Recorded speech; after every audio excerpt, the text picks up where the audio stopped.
In this video, let us understand how to make the validations. So particularly text validations, number validation, mobile number validation, email, all this we'll discuss in this video.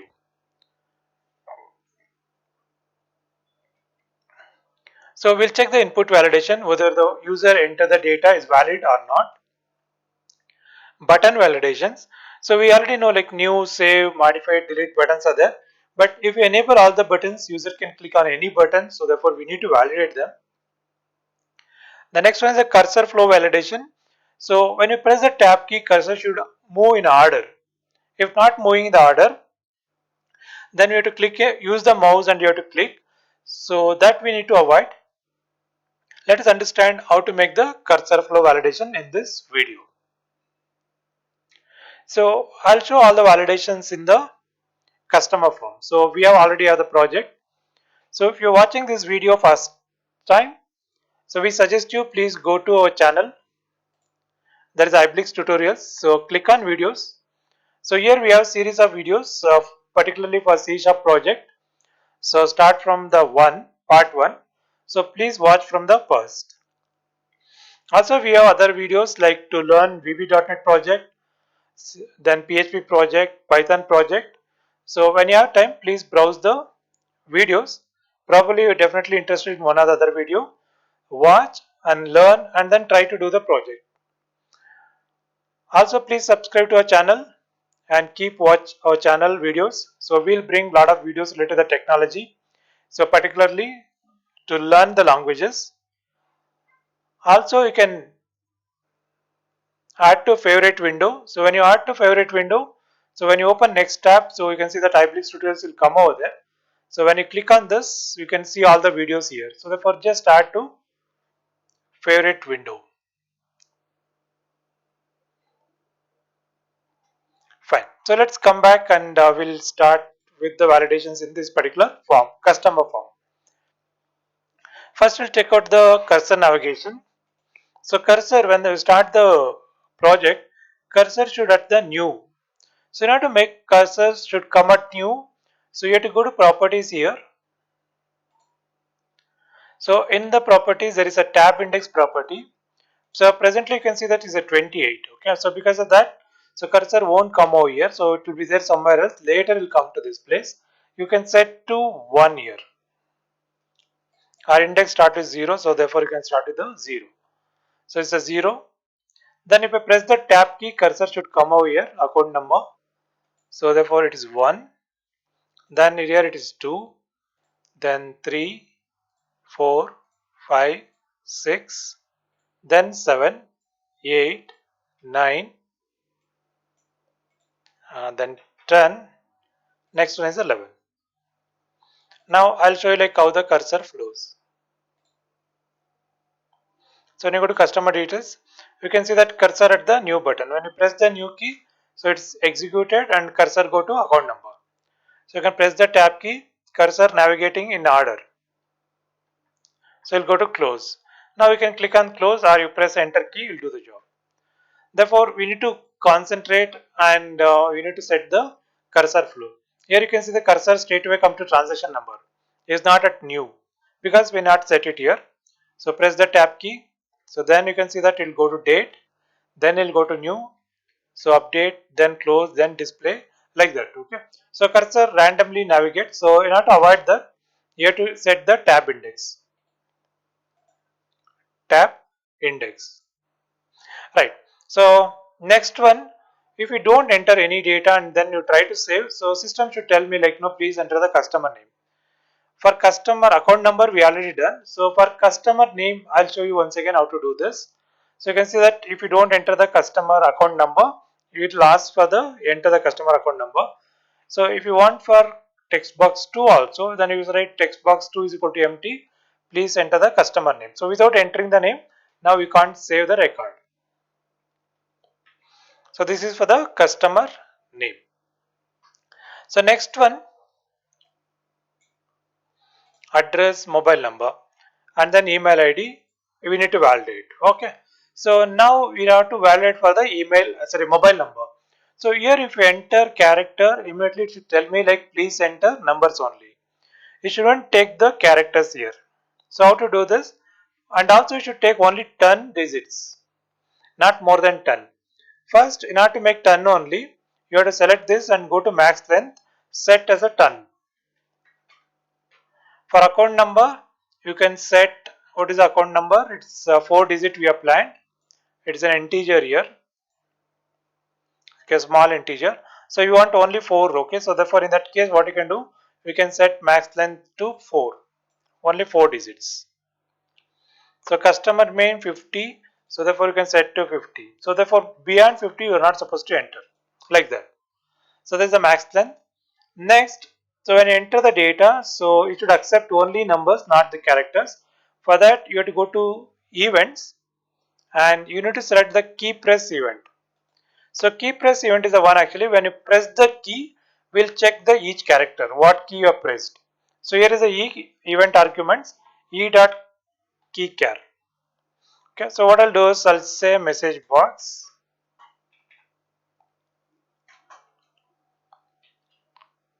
Sorry. Okay, so let's say message box dot show, then e dot key char. Fine. So e dot key char. So this is to be converted into string. So let us put as a string. Now if we run this customer details, and if you go there and if you type A, it'll show A. Type number, it'll show the number. Right. So by using this E character, we need to check what key are pressed. So let's remark this by putting the 2 forward slashes. So in order to convert into ASCII value, say int variable 1, that is equal to int dot parse e dot key char. So parse means convert into integer value. Okay, so it's not parse actually, so you need to make vice versa. So this is to convert to integer. Okay, so e dot character should be converted into integer variable. So let's see what will happen. So now we are var1, so to string. Okay, so now save this customer details, and then here if I say a is 97, 1 it's 49, 9 is 57, 0 is 48. Okay, so that is corresponding numbers is converted into ASCII value now. Now we need to check if, let's remark again, if so this var1 is less than 48 or var1 is greater than 57, then it's not a character. So therefore you can write message box, please enter numbers only.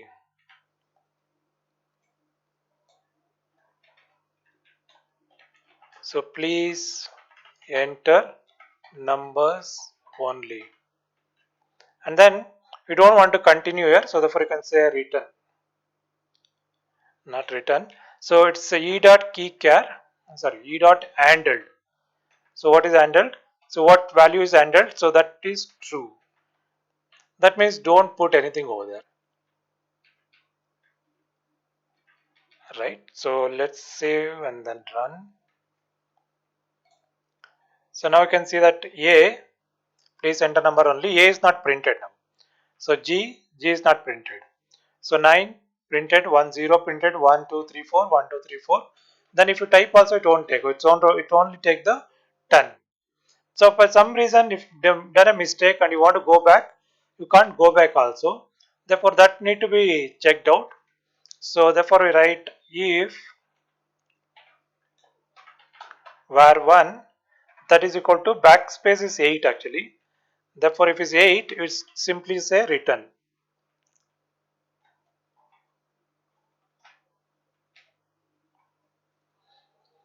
Okay, so therefore 90 backspace. Okay, so it's working.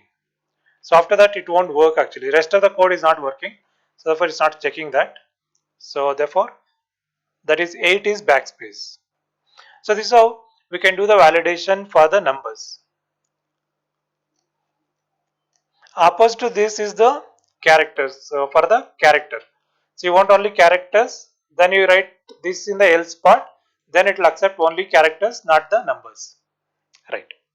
So next one is the email ID. So let's see that how to validate the email ID. So in order to validate email ID, we need to use the regular expression in C#. Therefore, you have to say using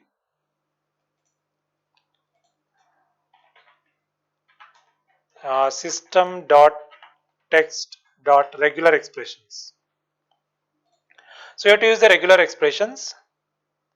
So this code we need to write when you save. Okay, when you save, we need to check whether the email ID is proper or not. Therefore, we need to write it here.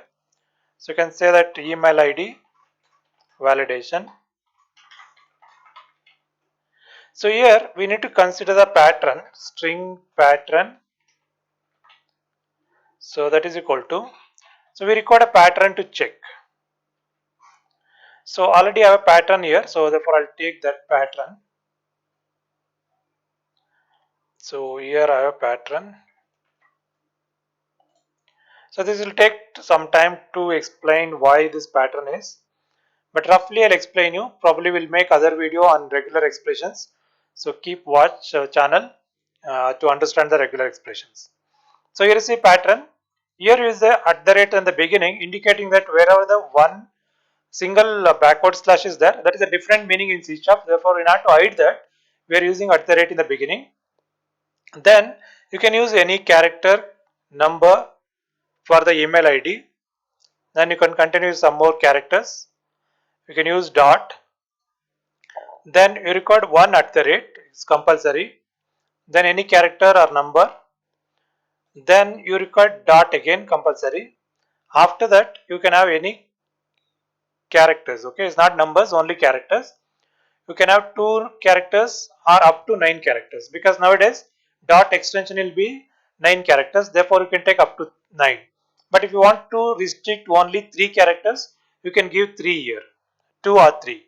So if you want only 3, then you have to give only 3 here. So therefore, so any name at the rate symbol and your website name dot then extension. So this is the pattern. Now based on this pattern, so we need to check whether this particular email ID is valid or not. So for that we have one if condition here. So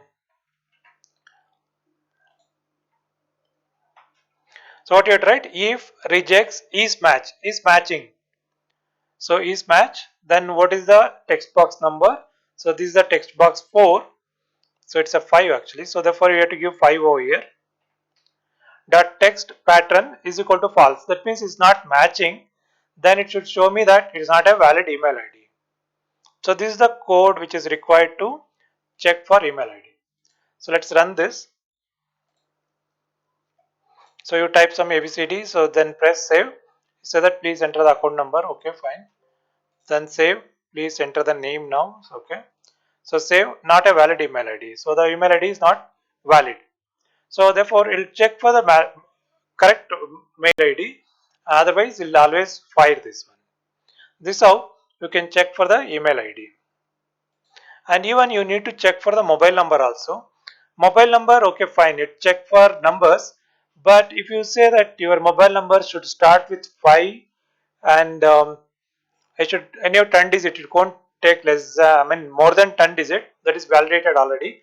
So therefore, to check whether the value is within the range, so we can write one more if conditions and then check that is within the range itself. Okay, so how to do that? So if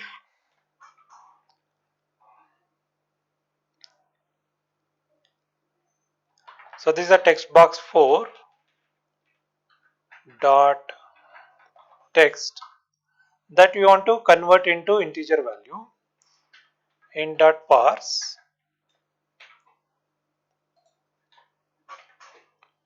If this is less than 5000 6,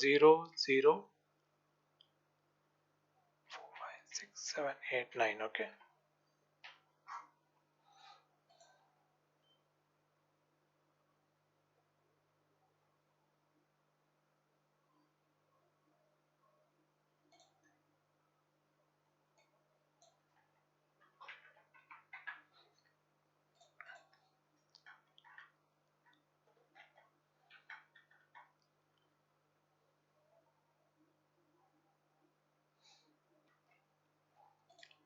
Okay, so first only we'll take one variable int. Okay, we'll take 32. So m1 that is equal to int 32 dot pass. So text box 4 dot text.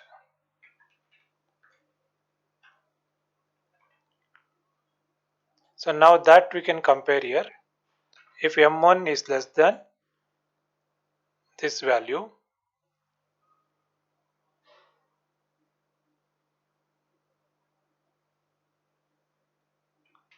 okay, we'll make it to float actually because it's a large number. So now, so let's run this. Okay, so what we can do is we can keep this in the beginning. So first only we'll check this.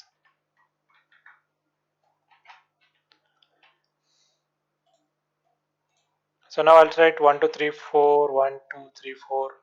So this is not a valid mobile number. So therefore it need to check. Start checking again. If m1 is less than,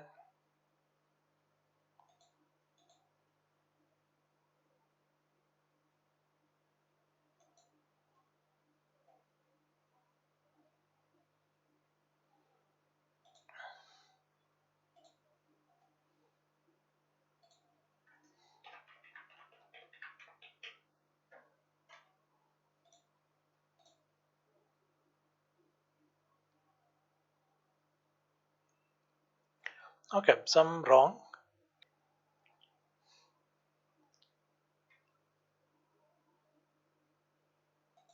Sorry, so here only message we given a wrong.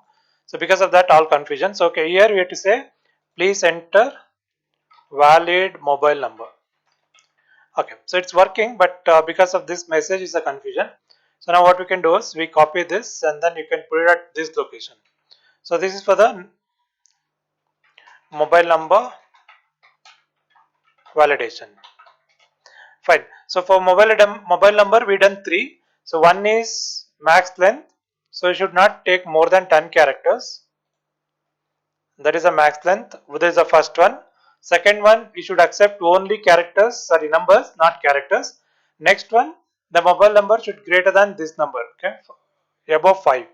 So therefore all these three we need to implement this.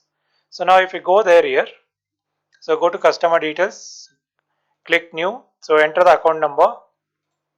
So display, okay, so here is one, delete, so new. So now 1003 Chandan. Okay, Chandu something like, okay. So now mobile number. So let's say 123412. Now if I enter only this much, what will happen? So at the rate G. So you can say save. So please enter the valid mobile number. So this is not a valid mobile number. Therefore will not accept. So you need to complete all the 10 digit. So save.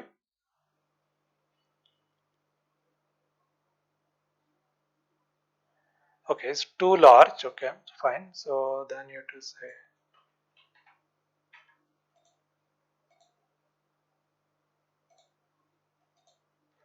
So 1003.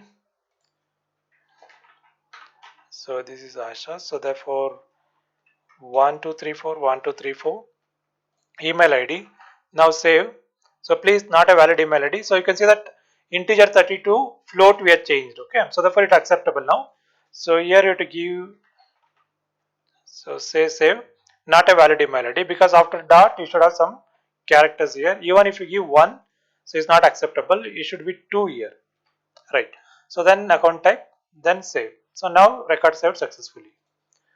Got able to display it. Okay, so these are number and then email ID and text validation. The last one is the text, sorry, buttons actually. So when you start with that, so you can see only this should be enabled, all these three should be disabled. So now to do this, so you can go to load event, or in the beginning you can say enabled is equal to false. So you can see that enabled, so that is false, this is false, and this one also false. Right. So when you click new, so after this, so this is button new dot enabled, this is equal to true. Now true, so then button modify dot enabled, that is equal to false. Button save dot enabled is equal to true. Then button delete dot enabled is equal to false. Right, so this is the second one. I'll move to second.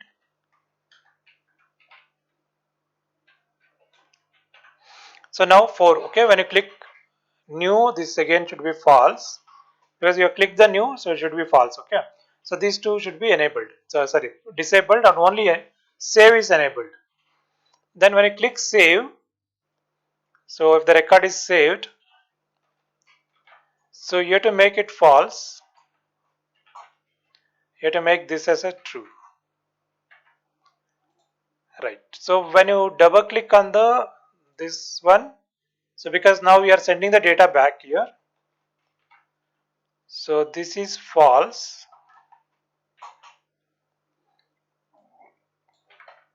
this is true, because new button will be true, modify will be true, even delete will be true. You can delete also. Right, so if we go back to save, so here is the code. I'll just copy this again. So when you modify, so after update, again you need to make it this one is true, rest of them are false. Even after delete, so you have to make only new button true, rest of them are false. Okay, so therefore carefully you need to watch this, and then you have to enable or disable buttons. Now when you run this, if you go to customer details, see that all are disabled, you can't do anything here. But if you go to this one, you can say that simply you can delete. Okay, some errors will come sometime, so error is not coming, but definitely errors will come, so therefore you need to care actually. So and all empty data will be done here. So when you say save, okay, because anyway we are validating here, so because of that it is taking, so otherwise lot of errors will come. So now you can avoid the errors here. So when I click this update and delete both are enabled. Now if you want, you can delete, otherwise you can go to new, enter the new record, and you can save only, right? You can't do modify or delete. But again if you click here, this will be enabled, so therefore you can able to update or delete. So new, update, delete, three are enabled. But when you click new, so only save is enabled, this is will be disabled.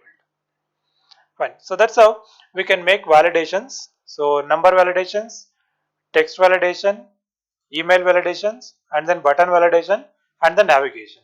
So all this we need to do it. So hope you understand the concept, and now you are able to do this complete project. So what you're thinking, please write it in the comment. If it is useful, I'm really happy. So you are looking something more, so please write it in the comments. Let me know what you're looking. If possible, in the next videos, we like to add up all these things. Thank you very much.